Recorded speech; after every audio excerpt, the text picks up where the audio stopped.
Hello and welcome back to my Nissan NV200 campervan build.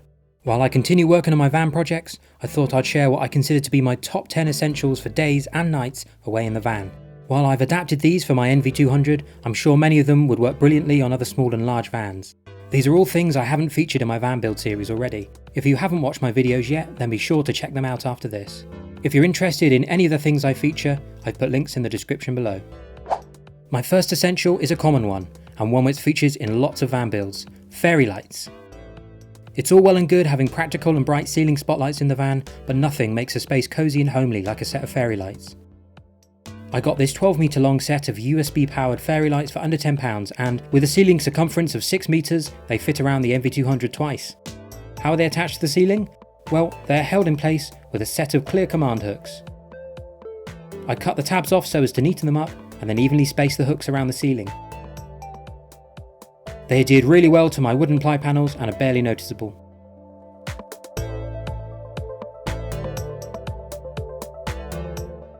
I could then work my way around the van, looping the fairy light wire around the hooks as I went. I'll be neatening up the bits that hang down when I have more shelving in the van. They provide a lovely, warm, soft light which adds a cosy atmosphere to the van. A must-have to make staying in the van a pleasant experience.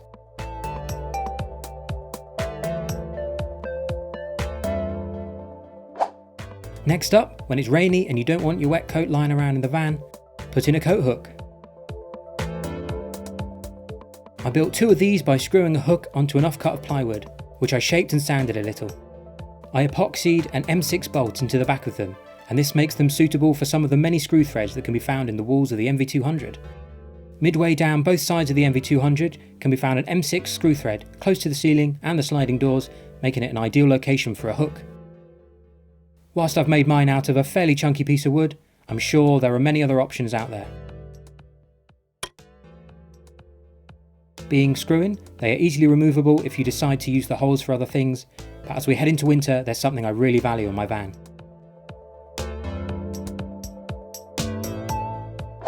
I know a lot of campervan owners have this next one, and after staying on a muddy, boggy campsite pitch last year, this is now a must-have in the van. Whilst the NV200 is small and the side and back doors are relatively low down, when I'm camping with my drive-away awning attached, a folding step is perfect for keeping my feet out of the mud as I leave the awning for the van. And what's more, it folds down to only a few centimetres thick, perfect for storing away in the van when not in use.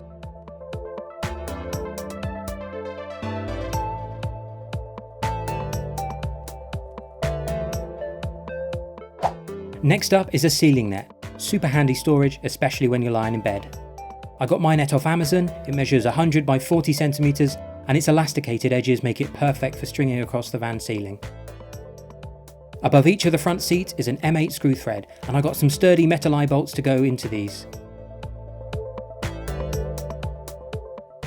At the other end of the van, I used self-drilling metal screws to hold a couple of the attachments that came with the net in place.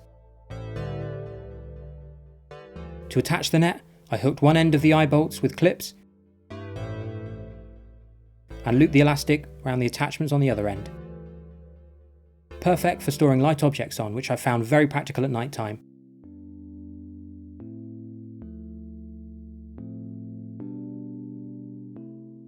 I should note, however, that I don't leave things in the net when I'm driving.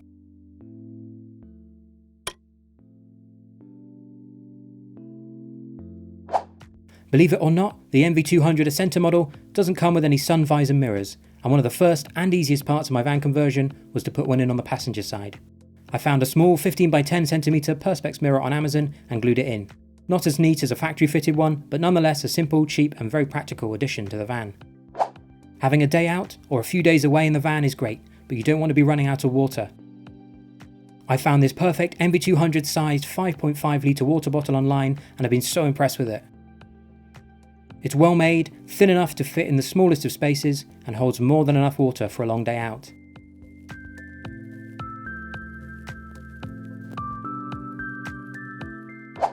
Living by the sea, I'm always at the beach with my van, which means often having a wet wetsuit or swimwear. My solution for this? A simple, removable, backdoor hanging rail. This really is the most basic of designs. and it consists of a broom handle with a couple of notches cut into it and a magnet in each notch, although I reckon that it could be done without the magnets. Simply put the rail across the door and hang your wet gear. The rail also helps keep the back doors from slamming shut in windy weather. Speaking of the back doors, I haven't seen many MV200s with a rear overhead tailgate, though I know there are some. My van has the 2 barn doors, and this gives no cover to stand under when it rains, and also means that the inside of the van gets wetter much quicker. What's the solution? Well, a simple tarpaulin or fly sheet over the back does the trick. This one is 210 by 140 centimeters, which I've found to be the perfect size for the MV200's back doors, and I suspect would be ideal for a range of other small vans. There are a number of ways it could be attached to the van, but I've gone with suction cups. They give a good hold to the sides and the doors of the van whilst not causing any damage. Other methods could be strong magnets, though this might scratch the van, or using bungees with plastic hooks to grab under the wheel arches and doors. Either way, this tarp provides essential cover over the back doors, and I wouldn't be without it.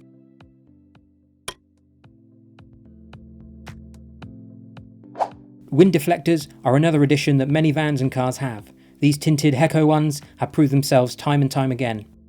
They provide ventilation in the van at night without allowing rain to get in, but also reduce wind noise when driving along with the windows down.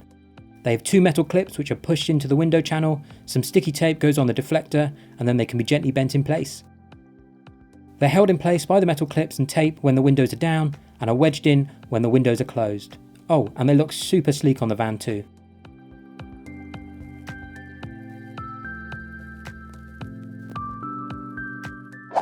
Finally, my favourite of all my van essentials is this rather rough wooden frame which has metal screws at either end.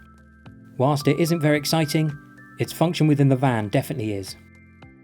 With this frame made, I softened the edges with a bit of sanding and also carved out some of the middle for reasons which will soon be revealed. In the van, I screwed it into the ceiling rib nearest the front seats. Note that the ceiling net isn't attached when I'm doing this. I have this small laptop which, despite lacking processing power, has one very useful asset. Its screen is detachable and can be put on backwards. Finally, I can slide the keyboard through the carved out gap in the wooden frame, making my 10th and final van essential a laptop/TV holder. I can load up the laptop with all the shows I want for my holiday and lie back on my super comfortable king-size bed watching it.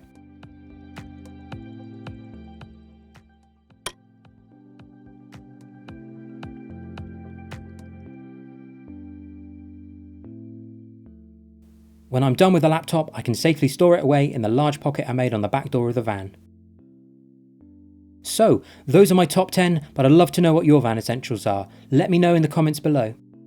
I've also got lots of other videos in this van build series, so please do check them out, and don't forget to hit the subscribe button. Thanks for watching.